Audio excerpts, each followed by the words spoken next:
When is the house warming? Once you close, let us know, and I bring the water. I mean, legally, so I just bring the water, and then we go from there. The water? Oh, yes, yes. I'm recording now, so I have to be on my best behavior now. So Oh, that's okay. Oh, so close. awesome. Awesome. Hello, Mel. How are you? I'm doing better, thank you. I was ill last week. Oh, hang in there, hang in there. Okay.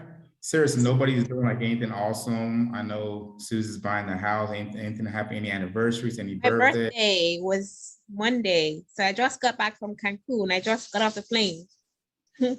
Oh, happy birthday. Happy Thank birthday. you. So Happy what are you doing birthday. in class right now? What are you doing in this class? Relaxing. I did a lot, a whole lot. But it was fun. Awesome. Well, happy belated birthday. Thank you. Anybody else before we start? I was supposed to go to vacation to Virginia tomorrow, but I got COVID today. So that's not happening. No. Sorry. Sorry. I'll feel better soon. Thanks. I thought it was just a cold, but I guess not. Are you vaccinated? Mm-hmm. Oh, that's interesting. So, Oh. Yep. I'm serious. 1 + 1 is 4 in my mind. So I'm thinking that if we got vaccinated, we have a better chance of not getting the COVID. Somebody in the medical field, please help me out a little bit. It wouldn't be a good one to ask, but there's probably more breakthrough cases that I've heard about in the last several months than I think just non-breakthrough, so unvaccinated. But my entire office got it and they were fully vaccinated. It has to do with the Delta variants? Is it a different form of variant that we're facing with prior to, let's say, I was going to say the vaccine does help you, reduce the probability of catching it. But then the other thing it does, if you do catch it, it reduces, for most cases, the severity of it. Right. So that's why like 98% of the people in the hospitals now are people that have been unvaccinated. So. Okay. That makes sense. That makes all the Yeah. sense in the world. Interesting. Well, we wish you a fast recovery. Honestly, we wish you a fast recovery and keep me posted offline, okay? Okay, thank you. So we can support you. Okay, so let's dive into it. 7:09 right now. About at 7:05. So we're gonna do speak MBA a little bit. So I'm gonna get some terminology. I will give you a few minutes. If you have a laptop or a desktop, doesn't matter. Please have it next to you with Excel open. If you can, it will make it go a lot smoother for us this evening. A calculator would be good. Even if you want to use your phone, it's completely understandable. If you don't have those two devices, old-fashioned notepad, something to write with, will be very, very helpful today because we are going to do a lot of number crunching. We do have a co-teacher. So Sarah is Sarah, I call you a diva in a very polite way, okay? Sarah just jumped in and is going to co-teach with me today. So please go easy on her, please. I know I can only imagine being in front of her peers, kind of going through some of these numbers with you. So yeah, so that's what our game plan is going to be on the financial side. I will go through, kind of ask you guys if you have any questions regarding milestone executive memo that's coming up. If you have any questions on that, I do have that slide, but I will send you these notes to go along with it. But just today, have no fear, okay? We're going to do this together. By the time you walk away today, I want you to feel extremely comfortable with net present value, internal rate of return, and then the payback period, right? And you should be able to, for lack of better words, laugh at it because we're going to drill at it a little bit to kind of build your confidence in that space. And then we'll go from there, okay? So as I always start, for those who haven't laughed yet, let me give you something to make you chuckle, but don't laugh too hard at my this one. So, my team is struggling right now. We are really struggling. We're looking for a new name. Anybody will make any suggestions? Please I'm setting you up. This is a setup, so be very cautious of how you answer that question. Okay, you can put it in the chat if you don't want to embarrass yourself. Nobody? No suggestions? This is like a free shot at me today. This is my 8 Mile moment because I know we really suck right now. So I just wanted to throw myself out there. Okay, you guys are extremely polite. All right. I'll take that as you guys are really sympathizing with me for a moment. There's a joke here that kind of made me chuckle a little bit. It says, the boss says, you believe in life after death? The employee says, certainly not. There's no proof of it. I've actually tried to use this before, so I'm glad that it didn't backfire well. There's now, because his uncle came up to the work yesterday to kind of see him. So I thought that was kind of cool. The next one, procrastination. The guy's laying on the couch. He's like, I just need a few more minutes. And the whole therapy session is about, managing your time very well. So I hope one of those kind of made you chuckle a little bit. My Zen moment for the moment. I saw this and I just thought it was quite interesting because I do get a lot of feedback around numbers. When we have to do calculations, a lot of your peers will say they're fearful of it. And it kind of made me want to go on this whole motivational piece on what fear is. If you've never heard this phrase before, false evidence appearing real. If we take the acronym of what fear is, today, let's just attack it. If numbers are not your best friend, let's together work together and really face these fears or things that we fear the most. Let's attack it today. So that'll be my goal today. So whatever fears you have, let's put it aside around numbers, financials, and together I know we're going to be able to do it. Okay.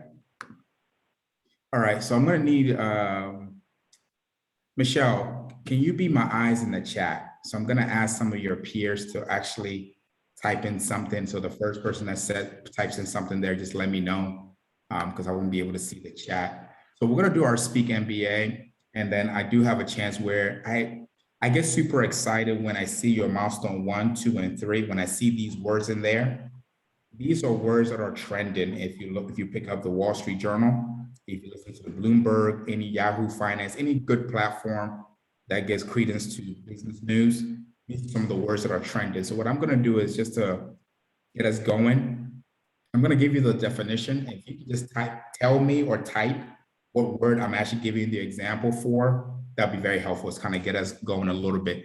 So the first one is the textbook definition is the sum of all final goods and services produced within a country.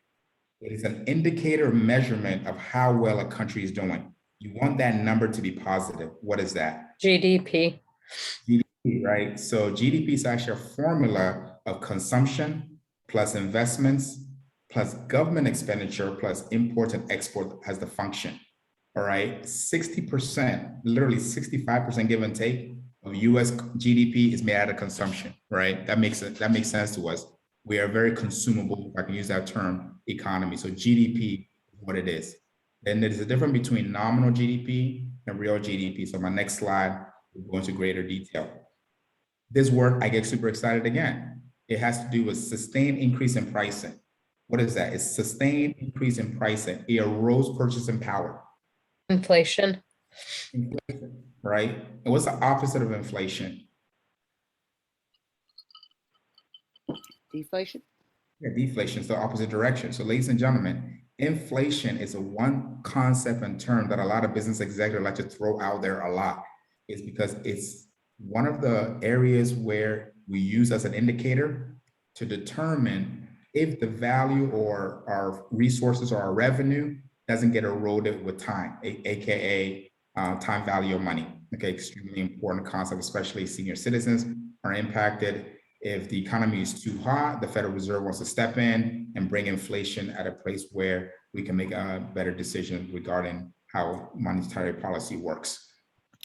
This is a term that is used a lot to describe CEOs, CFOs, chief investment officers, chief marketing officer. What are they called? C-suite.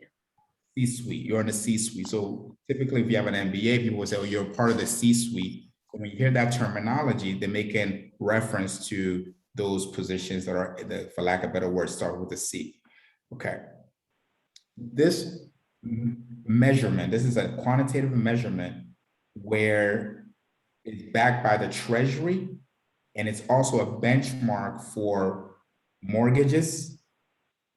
10-year. What note is that? 10-year note.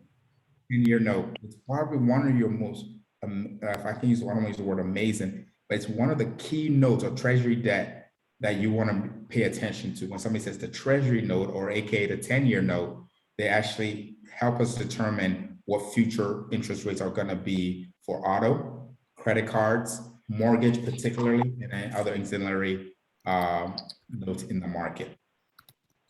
Another one, George Soros has made this concept famous.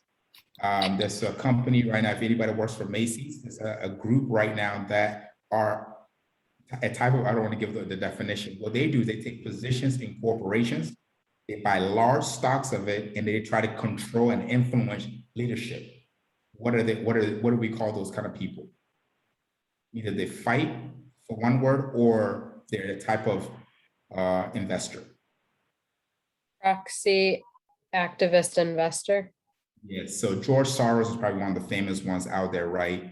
Individuals is like George Soros of the world, private equity, right? And hedge fund managers, or what we call active investors. When you hear the word proxy, they fight for votes on a particular board seat, so therefore they can influence the direction of the company, who they hire, the product and service that they bring into the market. This is a short-term gap. It's not permanent. It's a term that every major executive is literally using in a lot of their speeches when I get on calls.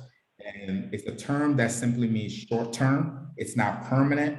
So whatever is happening, we should take it with a grain of salt. What's the term for that? What is that term called? Transitory.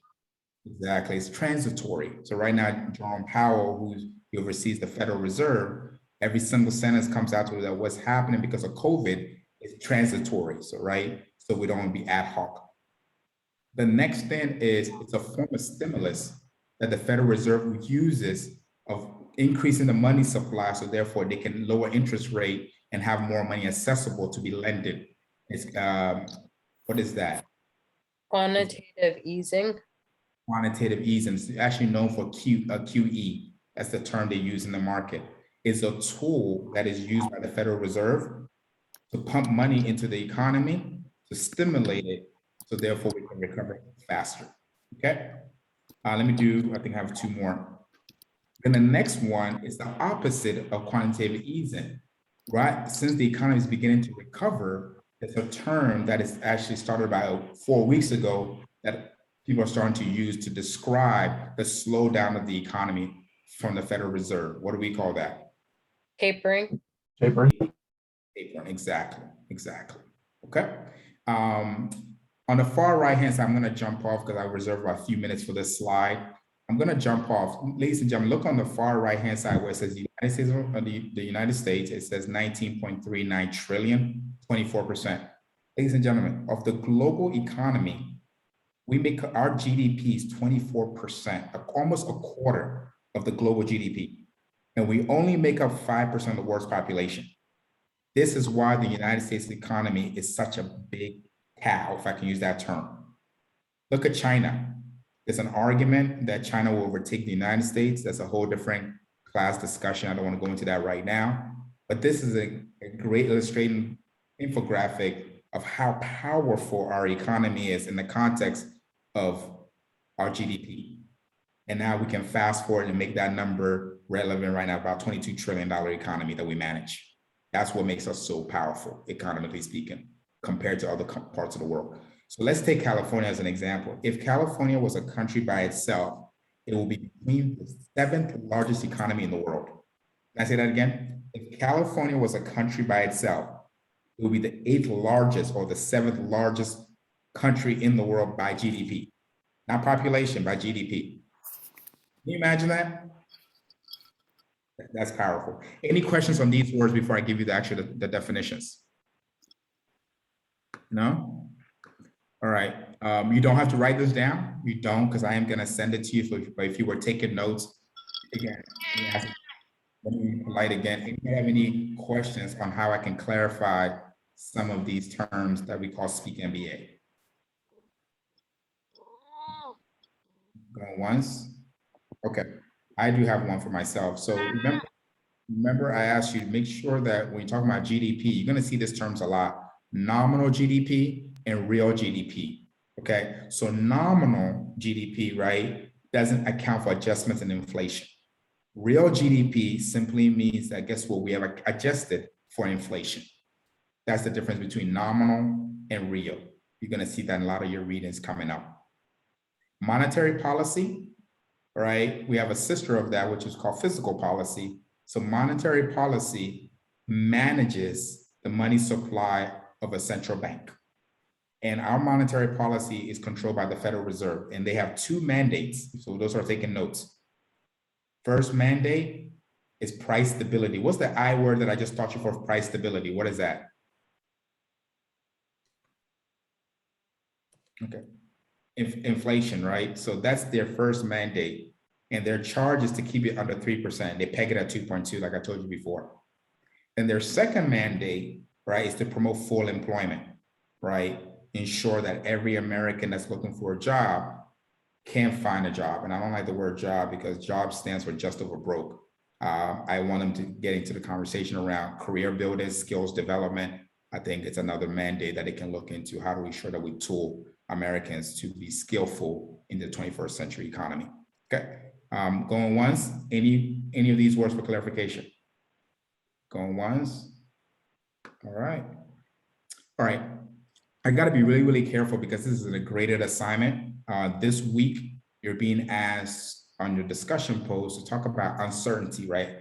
Explaining that. So what I wanted to do is not to tell you what the answers are. I can't do that, but I just want to kind of give you a framework of how you can frame your research and your questioning, or if you're engaging your peers on a discussion post around what is uncertainty in financial projections. Or if I have to communicate a very complex projections to an audience, what are the frameworks that I can use? And that's what I want to do, okay? So, ladies and gentlemen, for those that like marketing, have you ever heard the term target market?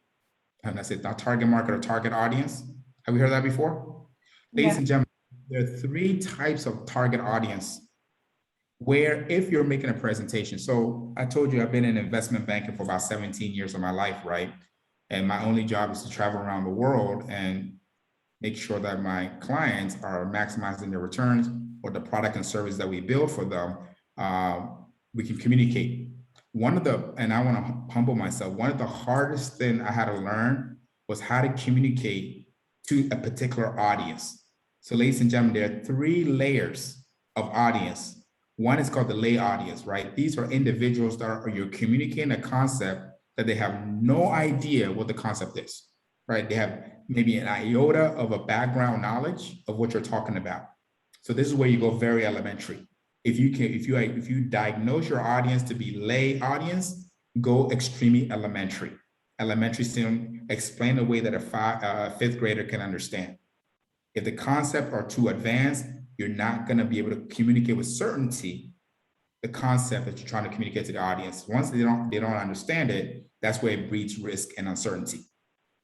Then the next layer is called managerial audience. Managerial audience is that they have a little bit of knowledge of what you're talking about, but their main task is that they need enough information to make a decision. Because remember, look at the word manager and leadership, right? Managers are given authority.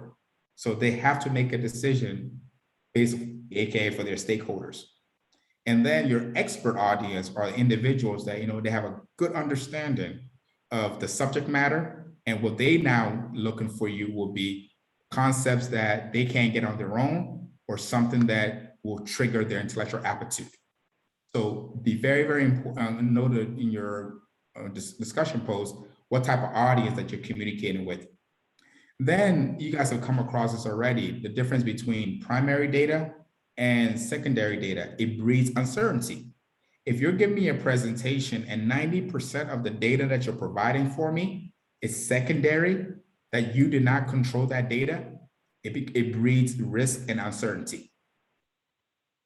The next layer we talked about already is assumptions. And I think Sarah was very humble this evening to talk about what are breaking down her assumptions. So again, if you are providing assumptions that your audience cannot validate, that that's a reasonable assumption, it brings uncertainty into your projections. This one is going to come up in two of your milestones. It's called presentation vehicle. Ladies and gentlemen, all that is asking you to do is make your slides attractive or your presentation infographic driven, headers, You literally demarcate and make sure that you have the top header a different color, the left header a different color, and then therefore it gives you what we call presentation vehicle. This may be cynical, but I don't know, I think you guys are aware of this in Marketing 101.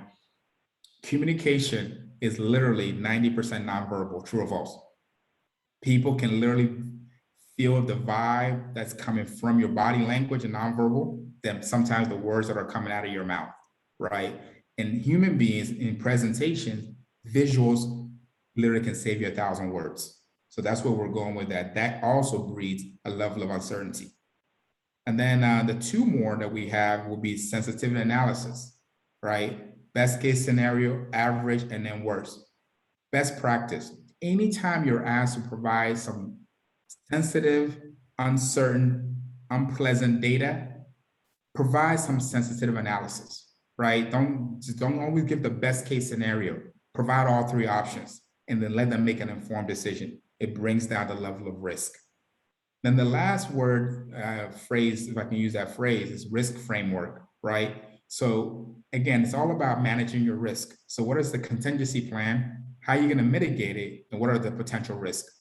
So if I am writing your discussion post, these are literally the 6 buckets that I will tunnel my presentation response on and say, okay, if I am to make a presentation, am I aware of their target audience?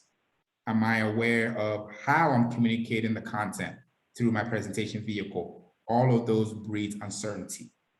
Now, let me take a pause and ask for any clarification on these 6 concepts around uncertainty.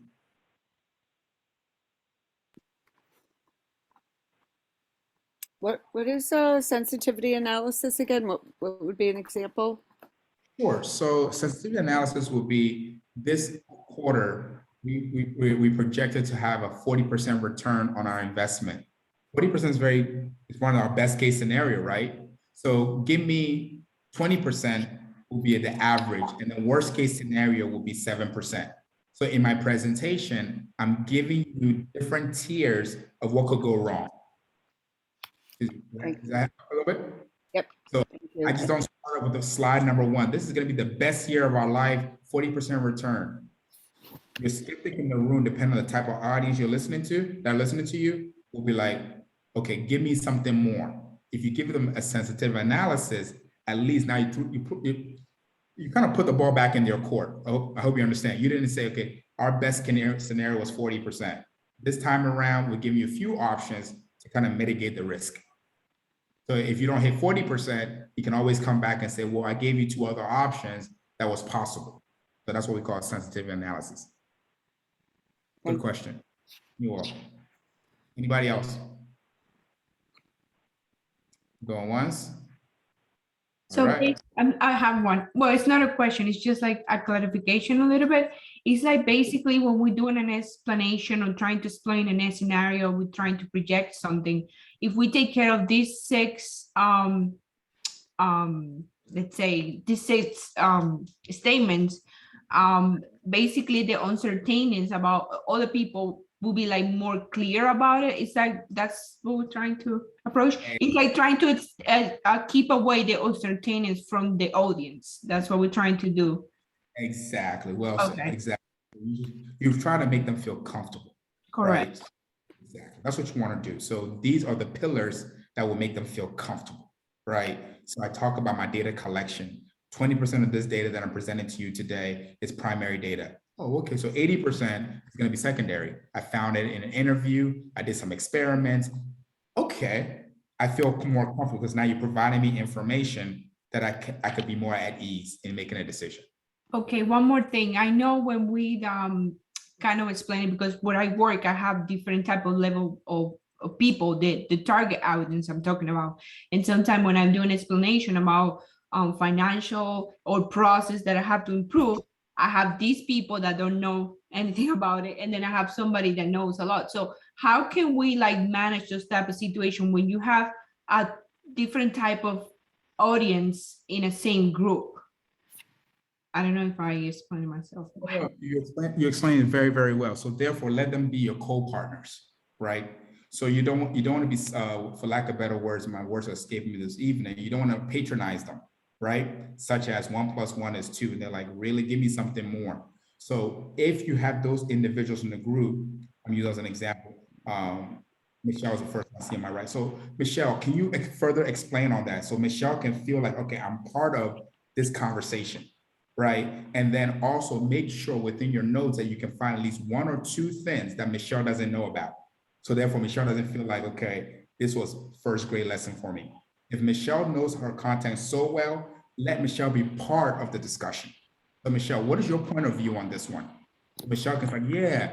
So Michelle can actually find a way to explain to tier 3.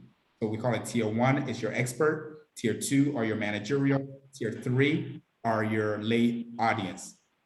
In a perfect world, you're gonna have a mixture. If you have a more of tier 1, get them involved, right? Get them involved, and then find at least 1 or 2 concepts that will stimulate their mind, like, oh, I didn't know about this, or this is a refresher. So therefore, they don't zone out. That's my best practice. Thank you. You're welcome. Anybody else? Going once? All right. I couldn't resist, right? So how on heaven, so now let me age everybody here. Starting from my left, right? Who has actually used the biggest phone on the left-hand side before? Please, come on, we're a family now, all right? Nobody's used a big one except me. Really? You guys remember? I'm only 22. So I oldest one for me is probably the 3rd right one. You never used a flip phone in your life? Oh, I've used a flip phone to like slide phones. What about a pager? What about a pager? No. The pager. No. Anybody want to bail me out? Michelle, you want to bail me out? Nobody's ever used a pager here? I have not. I knew my dad did, but I have not. Oh, that was my heart. We still use pagers at Mayo Clinic, so I still have a pager. Okay, so I think for medical reasons, that's understandable, right? So we need to page the doctor. If you're on call, I can respect that. But it was a form of communication, Tariq. It was a form of communication, like a text message on Glorified, where you can send a message and they will respond back, and you have to run to a payphone. Yeah, anybody familiar with the phone? Oh, yeah. We used the pager when our kids were, but when my son was due, my husband carried a pager around. That was the only way we could do it last minute. Awesome. So besides Tariq, so has anybody else used the Nokia, the one in the middle, directly in the middle? Anybody used that one before? Yes. Thank you, Gabriela. Thank you. And then now the far right-hand side, I think we're more advanced with a smartphone. Ladies and gentlemen, time evolves, right? As in our own personal life, we see this time value of product and services. There's an evolution of products and services. True or false? Okay, maybe it's false. Anybody familiar with a typewriter? So let me drop my home. I am. Anybody here never used a typewriter before? Yes. Yes. I've used a typewriter. Thank you. I And you're learned about the keys that you press really hard. You gotta go all the way. What about? And then it has a bar. You go like this. Gotta go back. Thanks for being so real with me today. It's a $1 million question. What was the cartridge called? This is when I know you're really old school. What was it called? It starts with an R. It's a roller? Not a roller. It was called a Ribbon. A ribbon? Oh, yeah. They said that very quietly. It was a ribbon. I write a ribbon. Exactly. So, ladies and gentlemen, my point of this slide here is that there's an evolution of time that determines product and services. When we're going to talk about time value of money, think about how money evolves with time. That's it.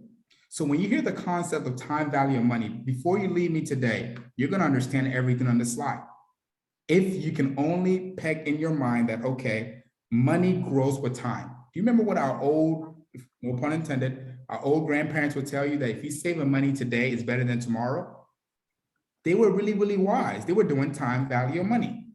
So today we're going to break down these formulas into 2 components: future value and time value. So right now, if I can just take your eyes to only my green box, only the green one on the top left. Just focus, ignore everything else and only focus on that part.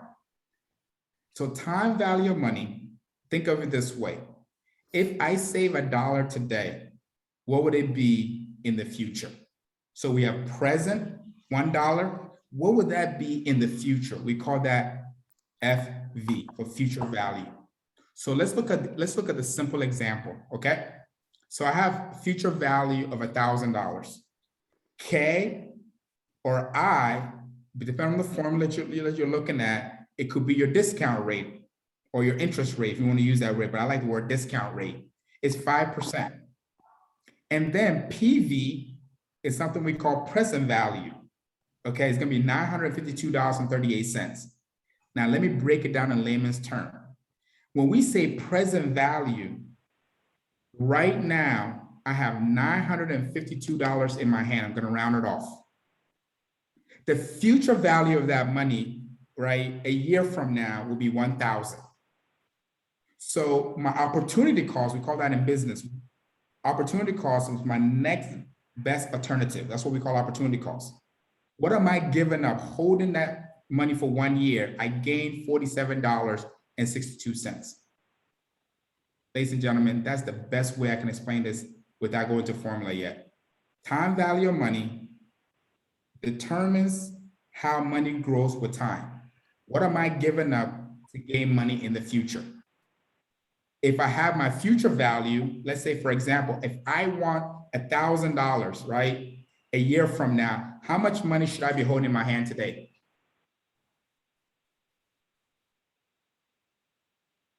Based on the example, if I want $1,000 a year from today, how much money should I have right now? 952. Exactly, $952, right? Hold that loss constant. Okay, if I have $952 in my hands right now, how much is that going to be 1 year from now? 1,000. 1,000. And what do we call that 1,000? What do we call that 1,000? Future value. Thank you very much. So I have a crystal ball, right? Somebody was able to tell me the lottery number for tonight, Powerball in Virginia. Please don't take these numbers because you might go to jail. I'm not giving it to you because I don't know it. I'm making it up. So I want to get $1,000 in my hands. I know I'm going to get $1,000 Monday morning if I play this lottery. But all I have is 5% return on my investment. What's my future value that I need to give to the person at 7-Eleven? How much money do I have to give to the person at 7-Eleven if I want to gain $1,000 on Monday? How much money? It's right on your screen. 952. The 952. And what do we call 952? Present. Okay, I did this on purpose, right? I just wanted to make sure we got the basic understanding of time value of money. Time value of money is a concept called financial matrix in economics that measures how money grows with time. That's it. And you have two options. What are the two options of how money can grow? One starts with an F, one starts with a P. What are the two options? Future and present. Future and present, right? So future, it simply tells me what is that money going to be from X number of periods from today if I put my money in there. My present is simply telling me that, okay, fine, I have $1,000 that I want to know what is it going to be in today's numbers. I can do the formula to give it to me. Now take your eyes to the next box down. Okay. Always remember, future value is PV. Equals, I'm sorry, I said PV, I apologize, FV, okay? Equals PV. What does PV stand for again? Present Value. Present value. Times, parentheses, 1, which is our ratio, plus R, our rate of return. The R will be given to you. And then the N is gonna be number of periods, because we're gonna have to discount our cash flow. All of this is gonna make sense in one moment. So the formula looks very intimidating. I keep saying PV, I apologize. FV stands for what? Future value. Can I calculate my future value if I don't know my PV? Can I calculate it? I'm shaking my head. It depends on if you have the rest of the numbers. Right. So If I don't if have I my was, present value, I don't know, I'm not gonna know my future value. yeah, so in order to know my future value, I have to have my what? Present value. Present value. That number will be given to you, right? And then I can substitute vice versa.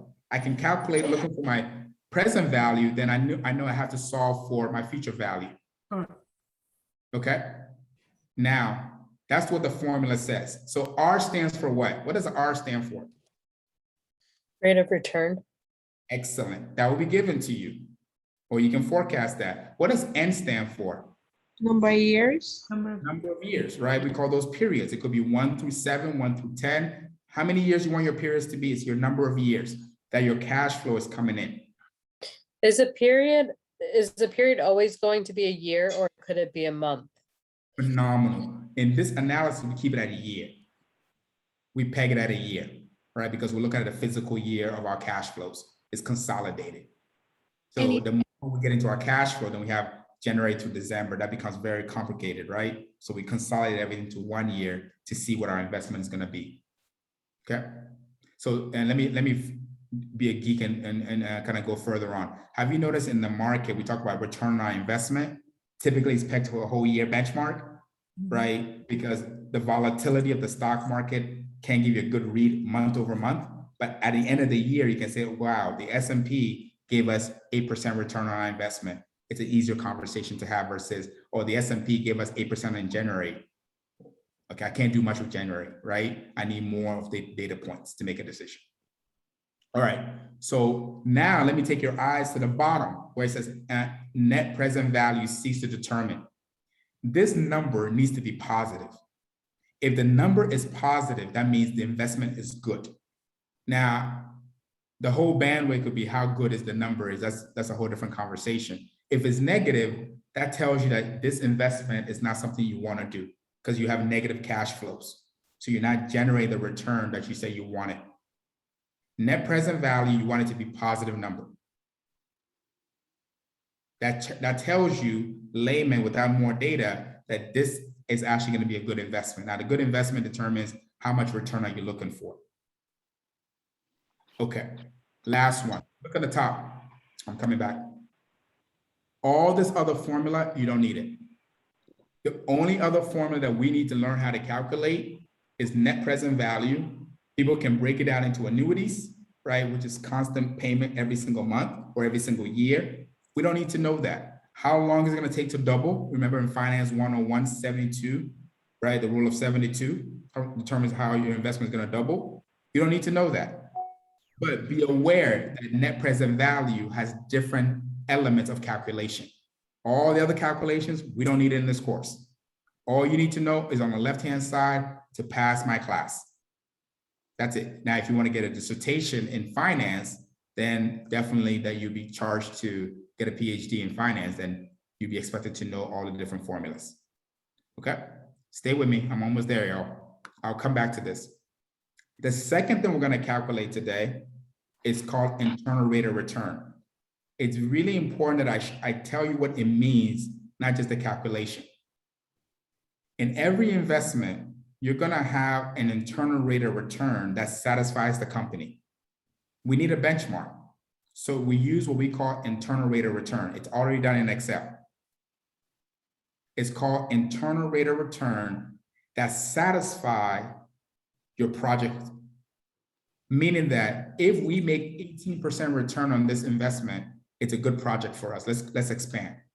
If we don't, we have to peg it. When I use the word peg, it means a benchmark, right? What other thing are we going to peg it against? We call that internal rate of return. We're going to calculate that today. It's actually a lot easier than net present value. You're going to calculate that a few times today. But we use internal rate of return. It's a type of time value of money that tells us if this investment we're doing yields internal. What does internal mean? Does that mean the company is dealing with it or it's an outside force? Inside. Exactly, inside, right? Because company executives are going to sit around at the table and determine what is the appropriate internal rate of return for our expansion to Tokyo? And then they work backwards. So look at where the chart that says S&P 500 index. I don't want to confuse anyone, okay, please? Look at the fund name. If you have a 401k or 403b, most likely your money is somewhere here. This is not investment advice. I just want to make a point. Let's look at Vanguard 500 index. The symbol is there. That's just for conversation. They're going to take some money, right? They don't work for free. So this is the expense ratio. What I want you to focus on is 5-year return of 10.6%, right? 10.6. Fidelity, 10.8. The Spider S&P 500 ETF, electric traded fund, that's an ETF, 10.7. Sharp and also S&P 500 index fund, 10.7. iShares is another ETF, 10.7. I'm going somewhere. Then you have the S&P. So we have two major indexes, right? You have the Dow, okay? You have NASDAQ, and then you also have the main one, which is called S&P 500, or top 500 companies on the exchange. Is yielding 10.8. The reason why there's no expense, reason why there's no symbol, because it's the stock market. If you buy stocks yourself, you don't pay anybody. True or false? You don't pay anybody. You can literally take a cash app and you can buy stock. Maybe they take a little processing fee, but you don't have a broker that's managing your account for you. That's why there's no expense. I don't even care about those two columns. 10.82 is the number I want you to pay attention to. Now, please stay with me for a moment, please. So if all of us are doing an investment to, let's say, give me a country that you might want to expand your project to. Give me a country so I can make it personal. A country. England. England. Okay, we're going to go see the Queen, and we're going to have tea. All right, we're going to see the Queen. All right, hello, mate. All right, so we're going to see the Queen. Now, if I tell you that our internal rate of return is going to be 6%, are we happy with that? Why not? Because of the benchmark. Thank you. Who said that? Who said that?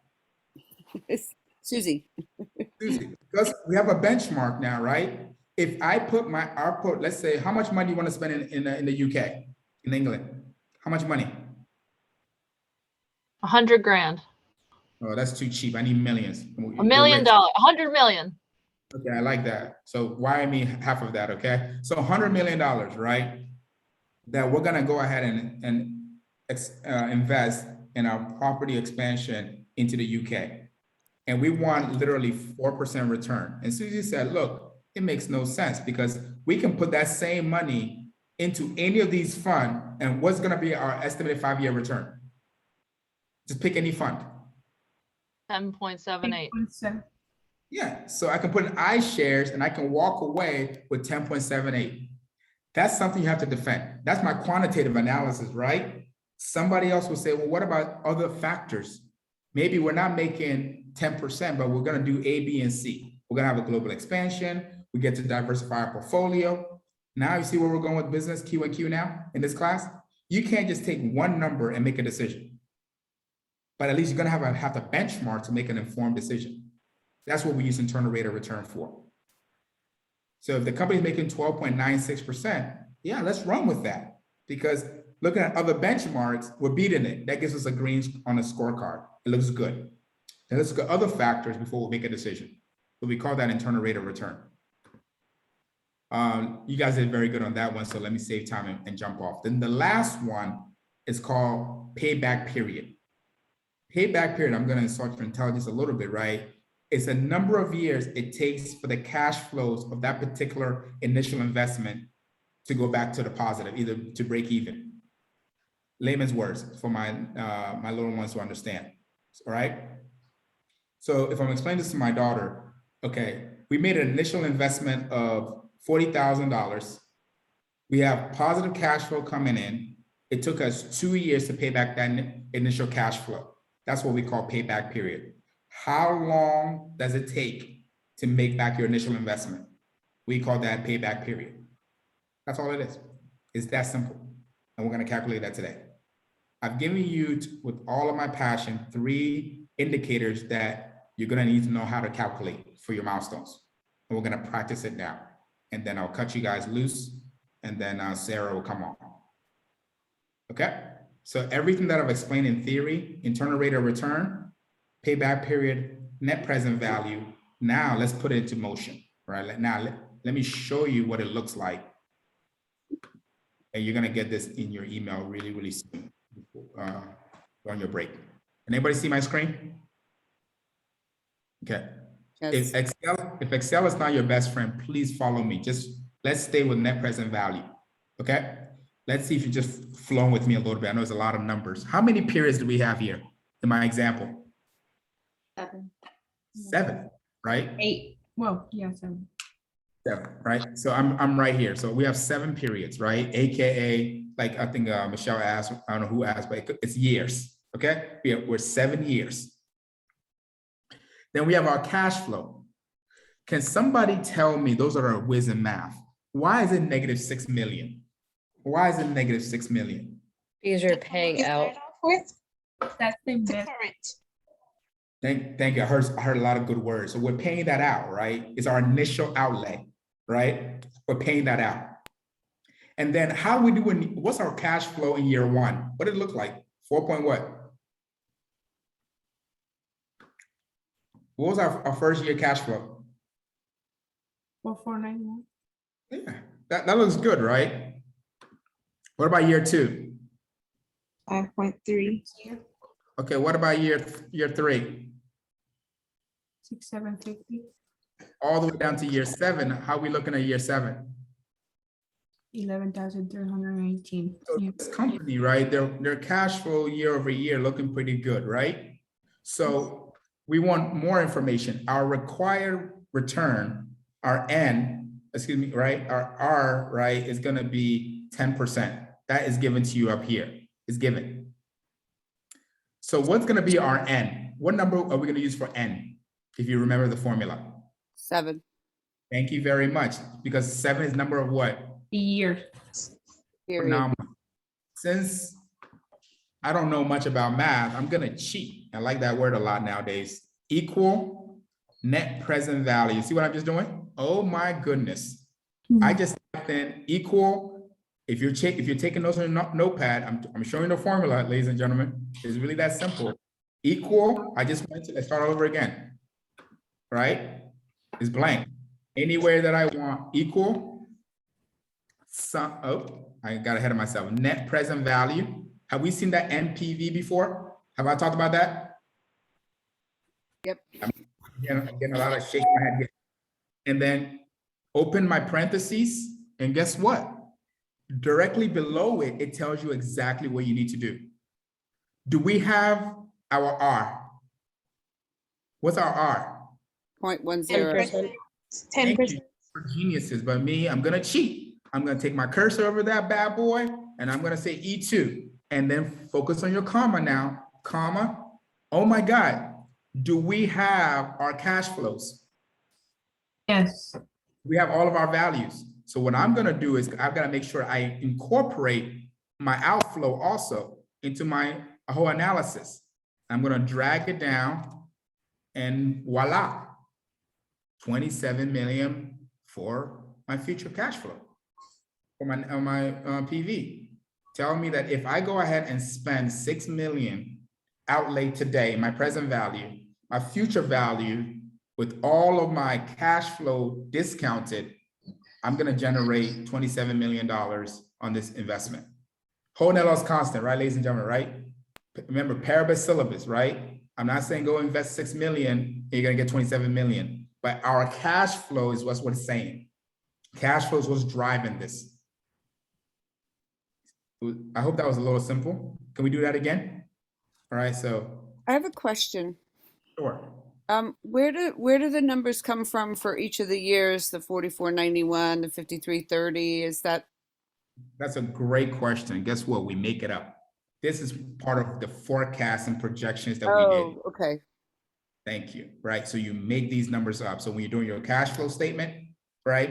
When you're doing your balance sheet, your income statement, all the projections that we're asking you to do, you can link this back here. and create your own cash flow based on whatever analysis you did. Make sense? Yep. All right, so let's do it one more time. So equal, and somebody walk me through, please. What would I do next? Equal what? NPV. Perfect. Close, open bracket, Phenomenal. What's my rate? 10%. 10%. Is it important that I put my comma? Yes. Comma, Phenomenal. And then what I do now? Sum cash flow.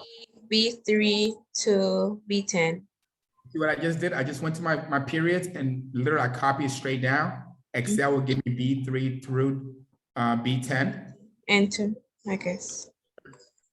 And my answer matches up with the one in orange, doesn't it? Yes. Can somebody explain to me in layman's term what that number means? What was my PV? What was my PV first of all? What was my PV? Present value. Present value. What was the number here? What was that number though? What was the number? 6,000. 6,000. I like millions. I'm not that cheap. So come on. Oh, I'm a 6 very- million. all right. I want to buy me a Rolls Royce, so I need 6 million. All right. How many periods do we have? 7. 7. In our formula, the periods are what? What letter do we give them? And And N. N in the formula. So once you start seeing the formula, it's okay. These where I plug in my numbers. If you want to do a long-handed, okay. Then what is going to be my my R? the required 10%. 10%. Excellent. Okay. Is the 10%, are we making that up, or is that because of the benchmark that we had? Okay, because of the benchmark that we have for ourselves, right? Okay. So there's going to be some level of return that we want to peg that interest rate on in the market, and whatever assumptions you support it with, kumbaya, it will work for you. Okay. The next one that we talked about was not net present value, payback period. You remember that? So we're going to have an initial investment. We want to know exactly, and I like a keyword I'm going to teach you real quick. When are we going to make our money back? But it's a little bit, because somebody hit a home run for me. What is the biggest weakness of payback period? What does it incorporate? It doesn't incorporate something that a lot of MBA students show off in boardrooms with. Access. Access, okay, but Interest rate? no, you're warm. That's my polite way of saying no. Inflation. I like that because you're making me very, very happy. No. These are assumptions. It doesn't account for when it's actually paid. You were so close. Now, look at it again. When you're in the black. So what? So when you hit the black. And then what else doesn't it account for then after that? Oh, you're so I don't know, close. lost it. And then also Sales? the future value of the money. Oh, say that again. Say that again. Future value of the money. Say that again. Future value. I'm sorry. I had an airplane go over my house. So say that one more time. Future value. Yes. Right. It doesn't account for the future cash flow that cut off after your cutoff year. That's the biggest weakness. Often says, "Well, I'm going to do a payback analysis." Say, "Well, excuse me. I need to see the entire ledger. What else are we foregoing? Even though we got our money back in 2 years, what else did we forego?" Then you make an executive decision because you want to know what the other cash flows that we've forgone looks like. But the key word here is the cutoff year. That's a management decision, right? We want our money back in 3 years. We call that exit. We want our money back in 5 years. That's your cutoff period. We want our money back in 7 years. That's your cutoff period. So payback periods have a cutoff period that you make up in your own analysis, right? We want to go to the UK. We want to make sure that we get $100 million back in 10 years. So your cutoff period is going to be what year? Year 2. Oh, no, try again. So if I want my money back in 10 years, what's my cutoff period?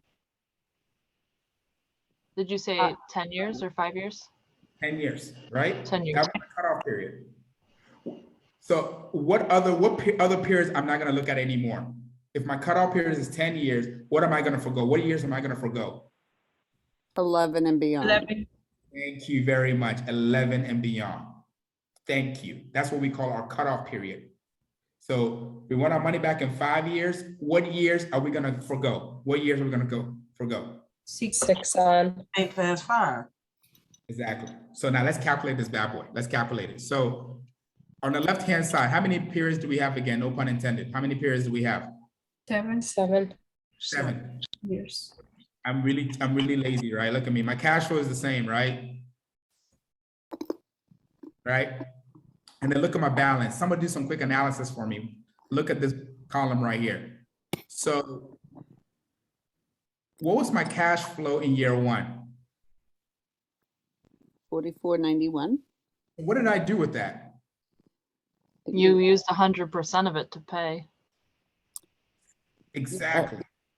I used 100% of that to pay towards my initial investment. That's where I got 1509. Everybody follow me?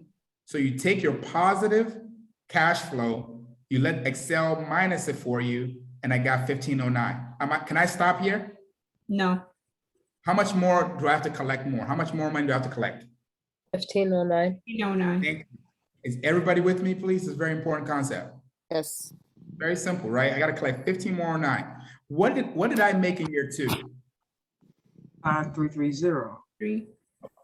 So now am I back in positive? Yes. Okay, good. Can somebody be really, really cynical and say, well, technically, can I just say my payback period was exactly 2 years and walk away? No. Family, every point makes everything count in business, especially when you're dealing in millions to make your analysis, right? We want to know exactly when did we cut off? When did we break even? So we're gonna have to calculate that, and I've done it for you, okay? So we're gonna start with, go back to your simple formula, okay? Step 1, take A16, right? So A16 is gonna be my first year, okay? Just take A16 plus B16, which is gonna be my first what? Cash flow. Sure. Okay? Then I'm gonna divide it by exactly what I got in B17. That would tell me to the dot exactly when my cutoff period is. So let's do that together, okay? Equal, what's my A16? What number is my A16? 1.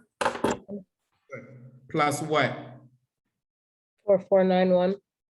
Phenomenal. Plus, oh, not plus, but what? Divided by what? Divided. 5330. Okay. And guess what? What does 1.8 mean? 1 year, 8 months.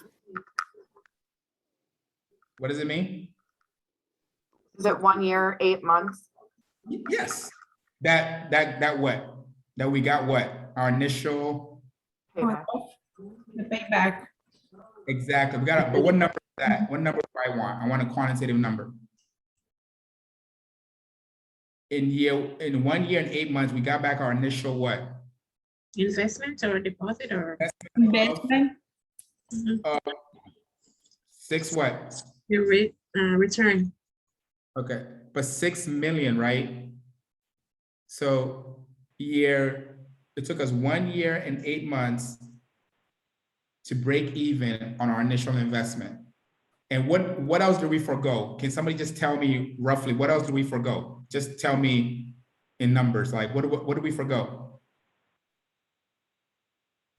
6.7, part of 6.7, 8, 9, 10, 11. We forgot all those cash flow. We did not add that into our analysis.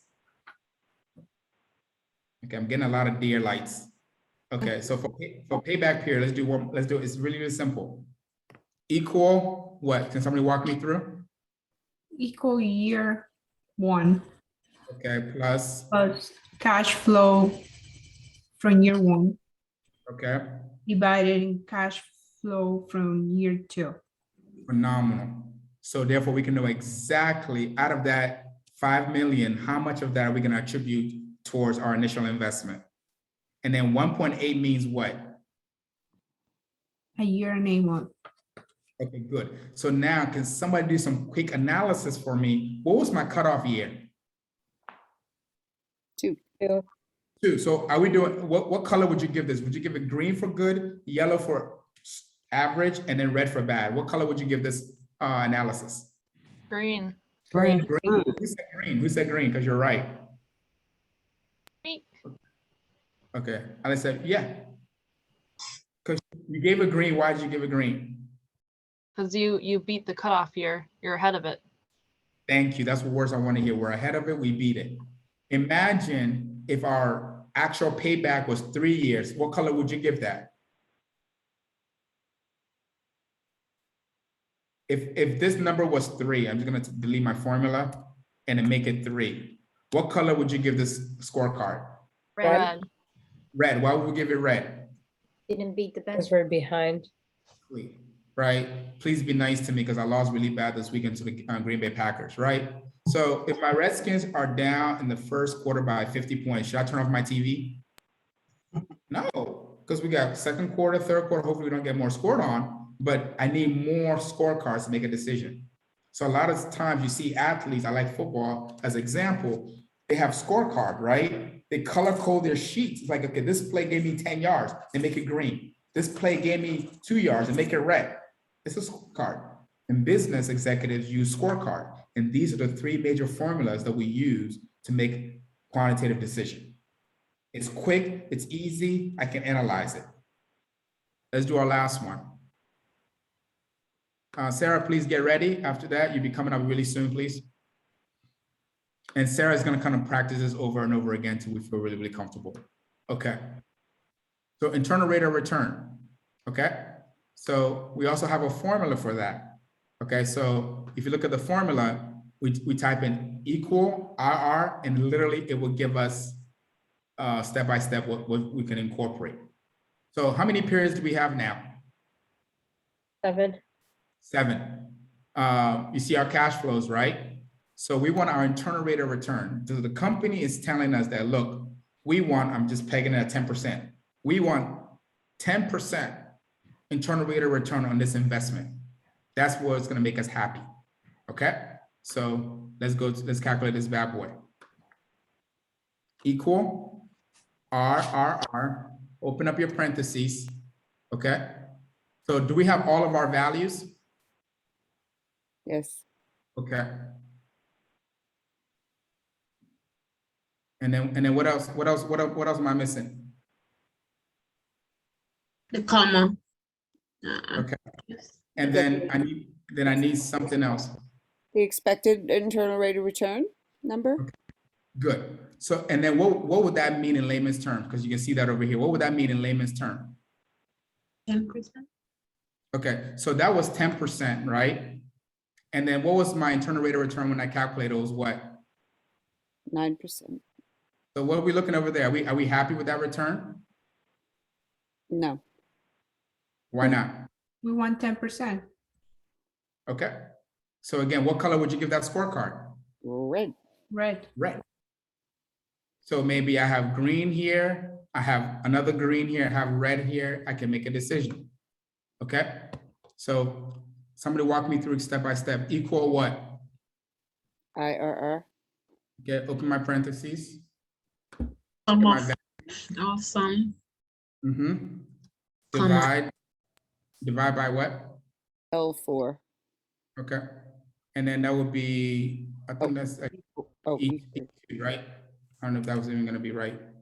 Okay, so E2 will be 10%, and that gives me my 9.2%, my internal rate of return. Ladies and gentlemen, I work for you. I mean that sincerely. I hope this helps somebody a little bit.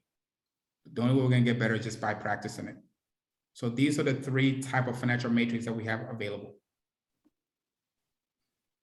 I have one question Mhm. that I couldn't follow when we're doing the calculation for the payback period. So we Mhm. had the first one calculation that we see that the cutoff was 1 year and 8 months. And then we said, it's green because I'm cutting off ahead of the, but then when you put the sample of 3, then we said it's red. I kind of got confused there. No problem at all. Yes, absolutely. Can anybody help Gabriela out? Can I explain it to her before, then I can add on to it? Anybody? Oh, that's how we learn it. If somebody can explain it, that means we're learning it. I can give it a shot. Absolutely. Mhm. I can try. Sorry. So No, don't be you're trying. Mhm. okay. So the cutoff year was 2 years because 1.84 was less than 2 years. You give it a green, so that means we beat the cutoff year. So when we changed it to 3, when he just changed it to 3, 3 is greater than the cutoff year of 2. So that's why it's bad, because we didn't make our goal, I guess you could say, like that. So we never get a yellow color then here. So it's gonna be either green or red, right? Unless it was 2, maybe, or Yeah, and that's a great point, right? So that becomes very subjective. Like, when do we give it a yellow card? And I just think, I'm gonna borrow your words. If we get really, really, really close, right, to 2, I'm using an example, please, exaggerate example, 1.98, right? It was close enough that I'll give it a yellow. All right, so it's just a scorecard to make a decision, and we're kind of using the yellow, the color scheme to kind of visually see it, make it more appealing. So I think Eve explained it very, very well. 2 was our cutoff year, right? That number we gave it to ourselves, right? That was part of our internal planning. We said, okay, fine. What is going to be the exact moment that we actually break even? That whatever initial investment of $6 million that we made, when do we get that exact money back? At what point? So we realized that, you know what? At year 2, we were already positive, 3 million. Wow. But a geek is going to tell you, well, technically, when exactly was it? Was it a year, 1 year and 6 months? Was it 1 year and 7 months? Because, ladies and gentlemen, in business, every single quarter makes a difference, right? You'd be surprised. Go on Wall Street. First quarter tells a story. Second quarter tells a story. Those are every 3 months. So those months make sense. Sometimes we cook the books. We hold those numbers and then tell a different story at a different date. So don't think it's simple. Oh, let's just round it to year 2. Not in business. Now you have an MBA. We don't just round just because you feel like it.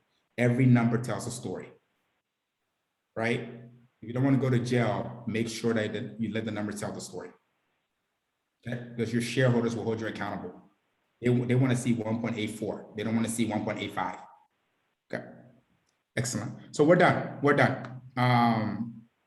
So what you can do me a big favor, just type all your email address in the chat.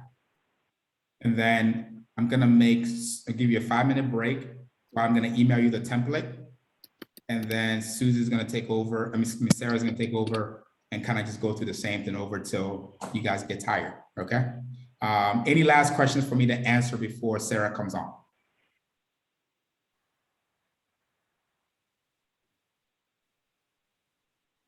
Does anybody feel more comfortable a little bit about these concepts now than you came in? Yes. Okay, good. Okay, good. Okay. All right, so I'm gonna stop sharing my screen, and then you're on a 5-minute break, and then Sarah's gonna come over and just take over and kind of walk you through till you all wanna log off. Okay, so I'll be back in 5 minutes, please.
Sarah, are you there? Yeah. Okay, Sarah. There you go. Yeah. All right, you should have. Let me see.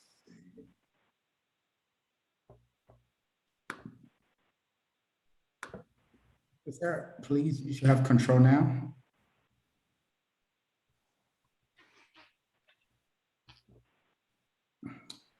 There we go. I see your screen.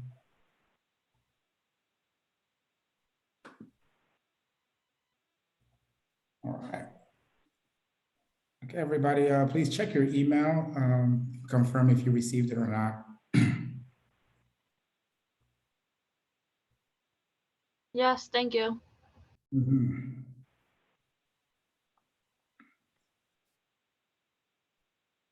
Okay. Can Sarah start, or we still need more time?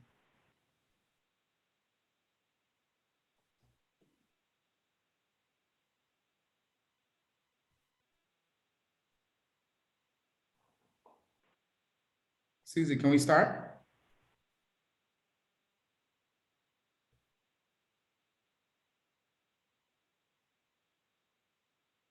Okay. Tariq said he got it, so Sarah, you can go ahead and get started if you can, for interest of time. I can do that. So bear with me, everybody. um, there's another way I could show you guys net present value if you want to learn it. If you come up to in Excel where that says auto sum, if you hit the little down arrow and go down to more functions and just type NVP into the search. Maybe. It'll come up and you just hit OK. So the way I've always done it is it gives you like this little nice, neat little box. So it gives you what you need. So for the rate for this one, it's going to be the 5. And then if you click down, there's the value 1 box. Since we have all the values, you just highlight all the values. And then if you hit OK, that'll give you your net present value. But we can go back through. If you guys want to do it the way Professor taught us, go this way. So it's equals NVP.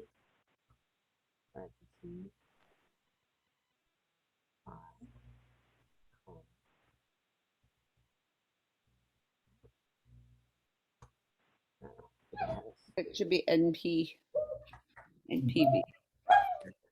Oh, yeah, you see, this is why I do it the other way.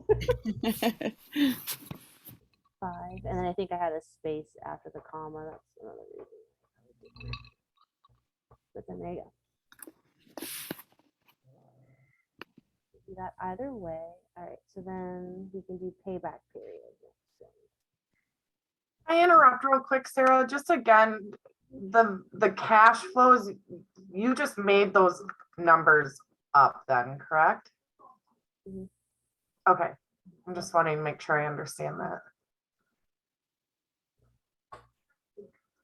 So probably your cash flows, and you can correct me if I'm wrong, but that's going to come from like our assumptions that we made. That's correct, exactly. So you're already going to have that when you do your assumptions.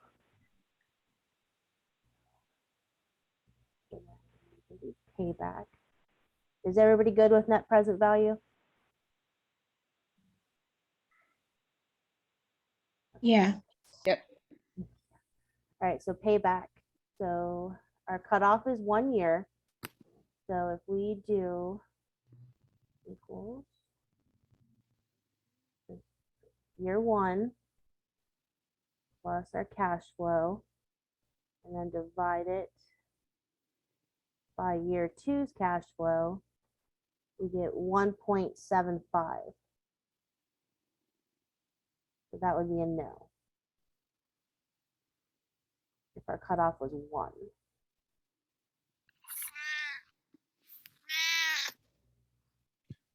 Sarah, I have a question. Okay.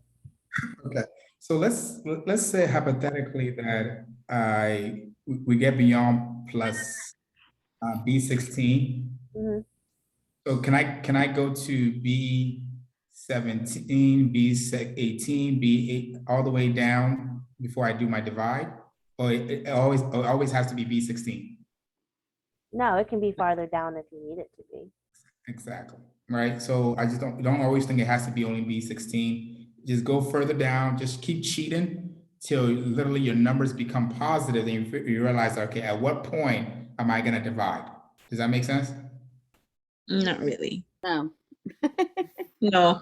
So if it was say year 5, cut off year 5, would that mean 1, 2, 3, 4? You go to what's that? A4, I think. Sarah, you want to answer that for me? Because remember the cutoff period has nothing to do with when you actually divide. Remember, the cutoff period is your benchmark. I always thought with, and I probably am wrong on this, it's been years since I did this, but isn't it with the payback you do every year and then divide by your final year? So you would do year 1 through 4 and then divide by year 5s? Depending on actual balance of your cash flow. Okay. So the divide is always pegged against the balance of your cash flow. To figure out which year you're actually gonna have your cutoff benchmark. If the cutoff benchmark is, let's say, is on year 3,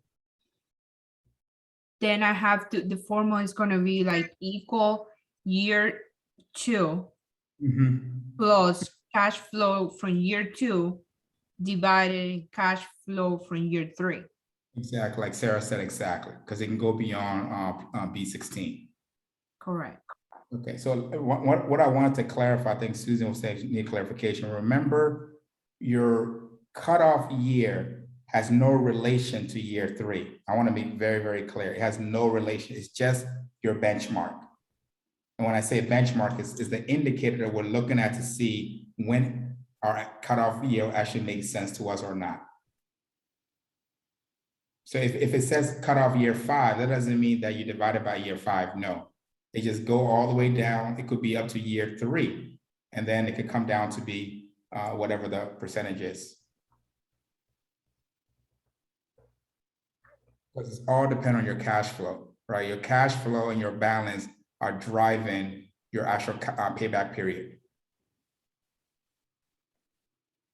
Does that make sense, please? Because you can have a bullet, you can pay back everything in year 2, and your payback period could be 5 years.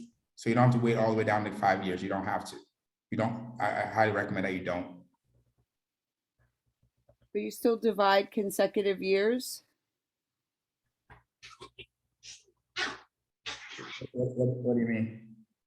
Well, you said you could go, I thought you were saying you could divide like row 16 by row 18 or whatever other year. What does that give you? I'm not really following. Okay, no problem. Sarah, can you go to where the cash flow is? Okay, go to 5.5. Okay, so in year 1, we have 5.5 million. And we subtracted it, thank you very much, from 8 million. It gave us 2.5. Okay, so now the next year we want to go to will be year 2. We made 7.3 million. That's what you want to drive how further down you're going to go. If you're going to be B16, 17, 18. So the moment it hits 7.3, it's a positive number, we can go ahead and stop there and figure out exactly at what point did we cover our reservoir balance. Oh, okay. So it's going to be 2 point something. Exactly. Even though it says cut off year 1, we didn't meet that. So we want to find out where we actually did. Exactly. Oh, thank you. Sarah, please take, I'm a bad student. Please take over. Okay. All right, so then your IR,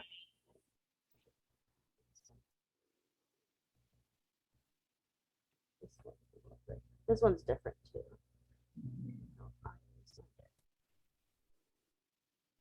So you do your IRR, all your values, and your parentheses divided by your rate of return.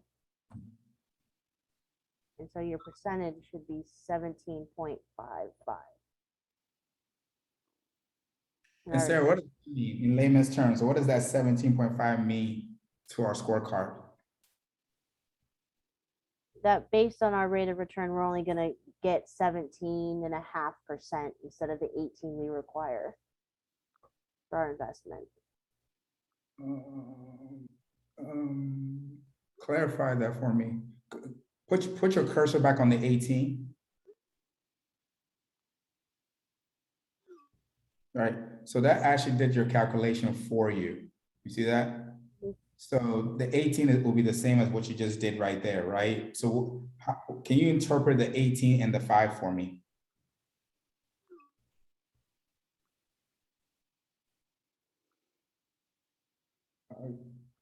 Stuck. Oh, no, you're not stuck. You're there. So Gabriela.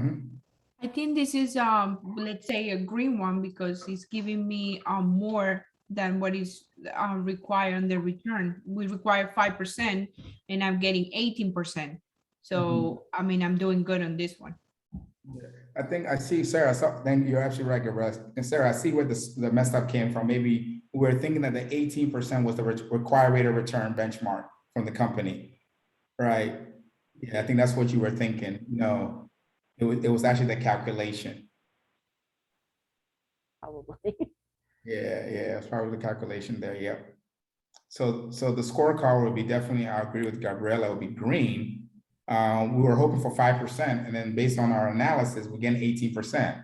That's a green, right? That's something that we want to keep in the positive side of our analysis before we make a decision. Okay, excellent. Good job, Sarah.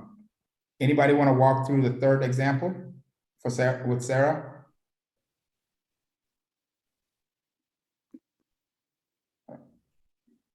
Oh, anybody want to walk it through? I'll try. Awesome. Thank you, Michelle.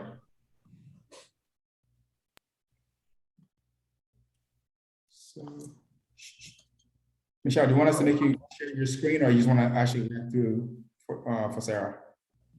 I'll just walk through it on her screen. Okay, wonderful. So the net present value we would do equals NPV. And then the required return, which is, yep. And then after that, we would do all of the cash flow values.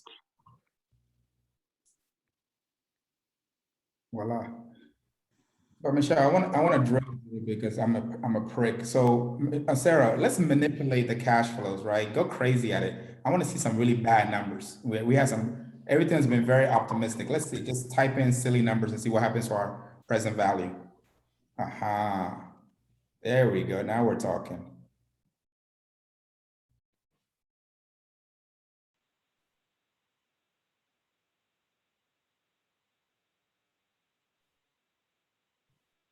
So in what's showing now, would that mean that in year one, we actually had to give out more money?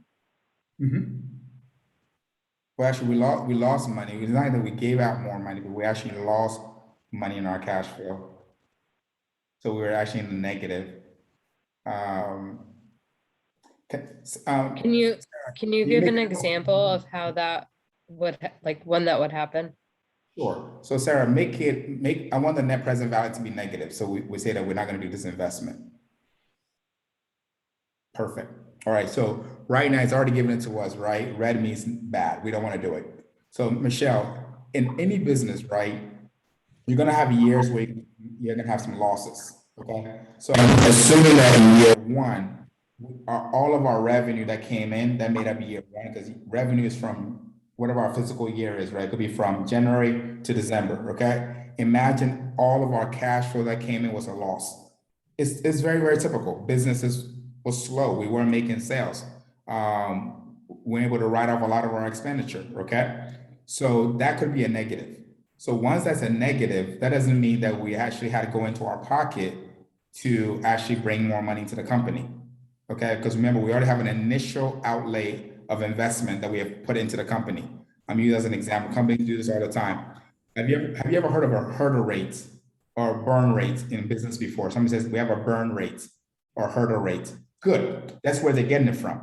So wherever you're working, imagine if there's no sales for 3 months, the company's not gonna say, please, because we had negative sales, we can't afford to pay you. Either A, they have reserves in the savings, we call it savings, or maybe they go out for a loan. That become more debt. So companies can actually run in red in cash flow and still be solvent because they can make it up in year 3 or 4, and then they can cushion themselves. So that's what it will look like. So that doesn't mean that they have to go back into their pocket directly, not necessarily, Okay. because they made provisions for that with the 3 million. So we put 1 million away for salary, we put 1 million away for our rent, and then another million for our inventory and other operational expenses. So they're covered. Okay. So this is an example of everything that's been very rosy. So this is an example of a net present value being in negative. So when it's negative, is this something that we want to do? Is it a good project?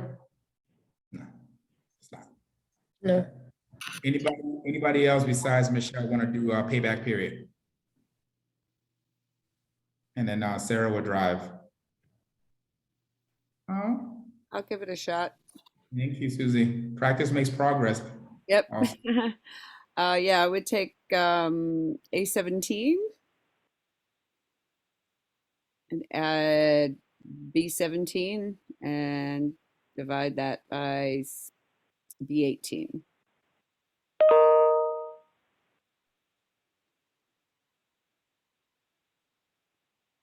But that would be red, right? Because it's not meeting the cutoff year. Is that how that works? What do you think?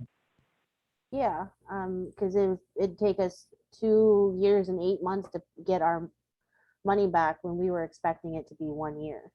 Exactly. And what is the weakness to payback period, Susie? What's the weakness in this part of our analysis? What's the biggest weakness? Oh, we had said this. We don't consider the future value. Right. Oh, okay.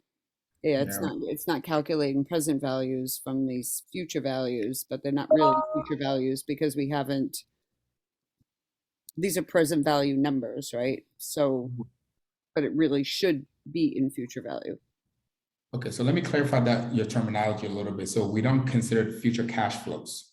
So once you start saying PV and FV, that takes us into net present value territory. This one doesn't consider future cash flows. Now we can have a different conversation, like to your point. Now, do we discount it into AKA net present value? That's a whole different analysis. So for payback period, the biggest weakness is it does not consider future cash flows. So future cash flows are different from present values or future values because we're actually doing an analysis on time value of money. Okay, so time value of money is how money grows with time. Future cash flows is just your outlays and your inflows and your outflows. And what it doesn't do is that, hey, what happens in year 4, 5, 6? We don't factor that into our analysis. So it makes it very weak. Oh, okay. I remember that. Good, good, good. Anybody want to do internal rate of return?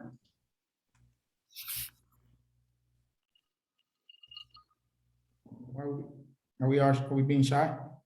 I can't call on you guys. Oh, Sarah, calling someone.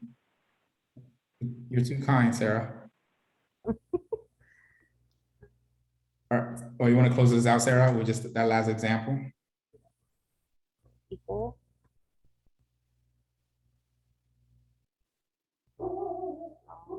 Values divided by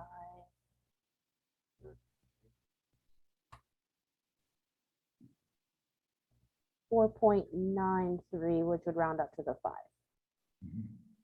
Okay. And what color are we going to give that on our scorecard? Red. Red. Yeah, I agree with you. All right. So these are just 3 examples of what we call financial matrix. In one of your papers, please remember this. You're going to be asked to calculate all 3 and explain in your narrative, which means in your paragraph, what it means, right? The weakness part of net payback period, net present value was positive. I calculated is what it was in my analysis. Take a screenshot of it, put that in your paper. You look like a genius. Okay, internal rate of return. And you can do other ratios, but these are only 3 that we're going to hold you accountable to learn how to calculate. And you can add more to it. Next week, I'll go into it in detail to finish up the slides. We good? Long night? Well, I feel comfortable with the calculations and utilizing the formulas in Excel. I guess I'm more concerned about where to get the numbers from. And that was kind of my initial question, like, how do you make these assumptions of the numbers from period 0 through 7? Sure. And then a real quick one. Remember, now you've done your 2-year base year, right? You've done your 3-year forecast. Now, in order to do this, you will have to create a cash flow statement. That's part of the course requirement, right? So remember, there are 3 types of statements, right? We have income, balance sheet, and cash flow. So the first thing you do with your cash flow, right? You peg it against the years. So you do your first 3-year projection. You can do a cash flow for that. So I can have year 2021, and I can have all of my January through December cash flow. If I made 20 million in year 2021, you can spread that 20 million out every single month. Remember, I thought you had to do some analysis, right? You're just not going to divide it by 12. That'd be kind of, lack of better words, it would be very weak. I hope you understand. Maybe you can mix it up a little bit. 3rd quarter, that was our blockbuster quarter. 2nd quarter, it was slow for us. 1st quarter, it was start of the year. So you can spread it out percentage-wise. That's how you build your cash flow. And then what you can do is you can pick which year you're going to do your analysis on. So you can say, as an example, you can say, look, my cash flow is going to be based on year 2022. And then you can run your analysis on year 2022, because you're going to have your cash flows 1 to 12, true or false, from January to 12. So you're going to have, instead of 7 periods, you're going to have 12 periods if you want. Okay. And then you have your cash flows for that. Does that help you right now a little bit? It does. What number, like your cash flows, so your total cash flows for month 0, for periods 1 through 12, what number does that equal then on the financial the modeling sheet we just completed? Is that your end of year cash and equivalents, or is that like your revenue? You answered it yourself with the latter. Okay. It's going to equal to your what? To my revenue? Thank you very much, because I'm taking my revenue and I'm spreading it as my cash flow, because in order to get 20 million in year 2022, that's my top 9 number, right? That's my aggregate. Now, if I look at my cash flow statement, I'm going to click on year 2022, and I'm going to see January all the way through December, which is all going to add up to be 20 million in a perfect world. Great. That's extremely helpful. Thank you. You're welcome. Anybody else? You guys are too kind with your time. So please, I sent out my slides. I didn't cover everything because we are 1 week ahead. So next week, I'm going to pick up on that. You have your paper due. Have I gone over your paper already last week? Right. So I think we're covered with your executive memo. Does anybody have any question on the executive memo? Hey, Professor. Yeah, so I wasn't on the last class and I watched the recording, and it looks like the recording didn't cover the memo portion. Like after the break, it stopped recording. So I don't know. I know we're over time here. If you just want to review it or send notes out. Okay, sure, no problem at all. So if Sarah, make me back the host if you can. In your slides that I just sent out, I've actually provided you with the step-by-step inside the slides. You actually, I'm trying to, Sarah, it's not letting me host disabled participant screen sharing. Sarah, you're still the host, but for some reason. Anyway, it's embedded in your slides. It's embedded in your slides. Try it now. I think I fixed it. Okay, I got it now. Slide 15. Perfect. Somebody help me out. It was slide 15? Yes. Thank you. So close out my slides. So thank you. So slide 15, it tells you the key source. I gave you all the sources already, right? Provide a few paragraphs as part of your introduction, and then list your source and then what information you're going to retrieve from the source. If it's Bloomberg, tell me exactly what you're going to pull from Bloomberg. That's your paper. And 5 to 7 sources. 5 to 7 sources is very healthy. All right. If you give me 3 sources, it's going to bite you back later on, honestly. I'm not to be cynical. So I've given you about 7 or 10 in there, I think so. So utilize them. Does that answer your question? Perfect. Thank you. You're welcome. Anybody else? All right. Can we give like a snap, Zoom clap or Zoom snapping our finger to Sarah? Sarah, thank you. It wasn't easy. All right. Excellent job. Okay. Anybody here really likes Subway? Anybody big fan of Subway, McDonald's, Burger King? McDonald's. Okay, Alex, guess what? You're gonna co-teach a lesson with me on McDonald's. Thank you very much. It's called Business Combination. The Price is Right. All right. So I was, and it will be in 2 weeks. I will send out my notes to you. You're gonna co-teach that subject with me. Perfect. I know you're excited. Tariq, what did you take? Tariq, what did you take away today? My main takeaway. Oh, sorry. Oh, sorry. Go for it. Say, main takeaway definitely is I've been able to kind of get more of a grasp on Excel formulas. I'd say the last assignment I had more issues just kind of figuring out the formulas and kind of getting everything all together. Even look at the templates still kind of seemed like a big puzzle to me. So after this, I should definitely kind of help out a lot more to kind of figure everything out. Because AutoSum's definitely going to be the biggest help for me. Awesome. And for your birthday, we're going to send you a typewriter, okay, since you've never seen one before. Awesome. Renee, what do we have? What's your takeaway?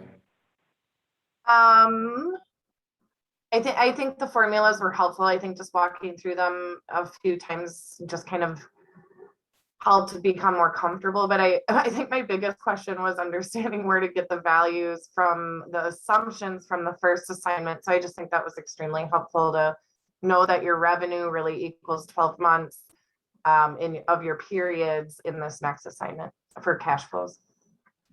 Awesome. Thank you. Susie, what's your takeaway? The benchmark, lessons on benchmark, the internal rate of return, knowing what your goal is. Right. Cool. So in a perfect world, we're looking at all these different type of benchmarks and say, okay, hey, internally, are we up to par or not? So that's good. Thank you for that. Michelle, what about you? I think the benchmarks too, and just understanding what they mean, not only being able to like determine what those benchmarks are, but what they actually mean, so we can explain that. So pop quiz, what was the 3 financial matrix that we went over today? What are the 3 that we tried to calculate today? The 3 like percentages, or so we call those matrix. NPV, IRR, awesome. And the cutoff period, or very close. So there's a payback period. Phenomenal. Okay. Alexis, what do we got? What's your takeaway? Yeah, I thought the most helpful thing was actually doing the calculations, right? I think that was the most helpful for me, because I can listen, but then actually participating in the calculations, I was following along on the Excel. That was really helpful, because I was definitely doing some things wrong to begin with. So that was really helpful for me, is actually getting in there, because I know when I actually have to do it, I'll be able to look back on the sheet and remember the actual motions that I went through to do the calculations. So that was very helpful. So thank you, Sarah. Shout out. Sarah, she's gonna be teaching next class. So Sarah, I'll share my paycheck with you, right? It's not much, but I'll share it with you. Gabriela, what do we have?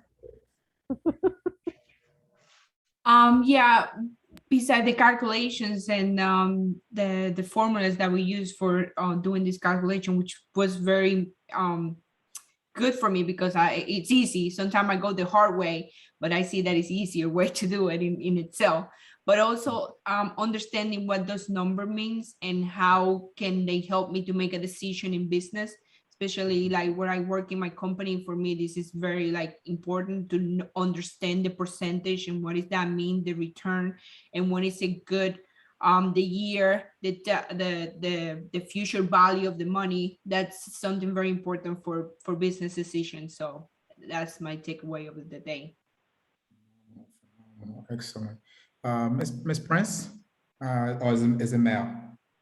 I'm Taggart. No, what I learned tonight is that I need to spend more time with Excel because I didn't know about these formulas being inside of Excel at the interest rate of return or the net present value.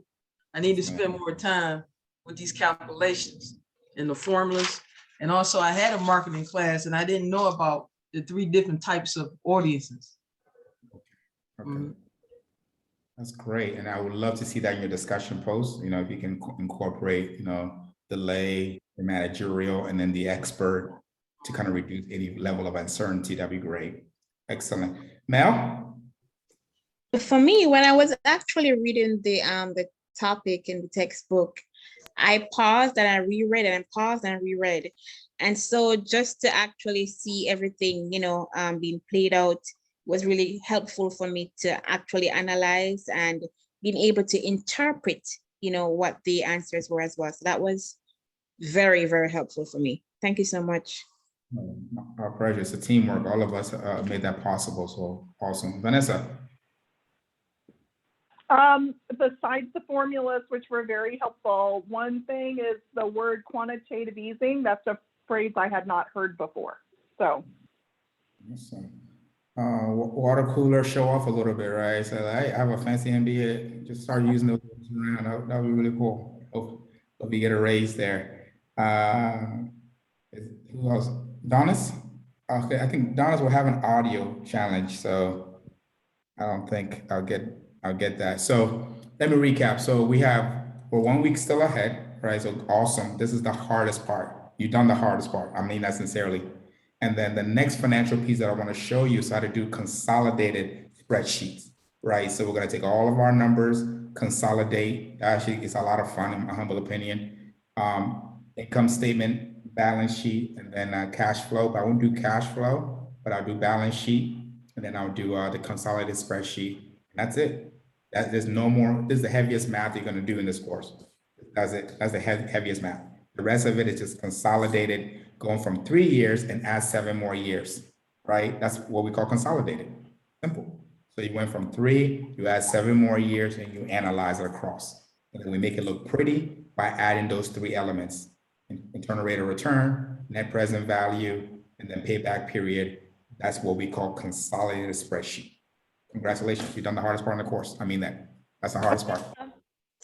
Donis actually wrote her her takeaway, so she wants you to take a look at it. It's in the chat. Thank you so much. Thank you. Thank you. I'm scrolling down my computer.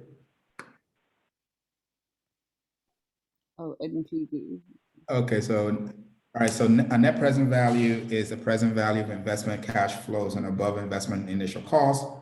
Net present value should be positive. I agree. Indicator of a good investment. Weakness of payback period. It does not consider future cash flows. I like that word, future cash flows, right? So it's different from future values of net present value. So that's good. And then number 4, after the cutoff period, we forego analysis of the remaining future cash flow. I like that. That's the key thing for that. Can someone please respond to, okay, I read my own message. Thank you. Awesome. Everybody, good night. I appreciate all of you guys. Thank you. And God willing, we'll connect back again on Tuesday. Okay. And who was my suspect for the next co-teach? So I can write the name down. Who was it? That was me. Thank Alexis. you. You're so kind. Honest. I would have said nothing. If it was me, I would have been like, quiet. All right. Everybody have a good day. Thanks so much. Good night. Thanks, Good night. everyone. Good night. Take care. Good night.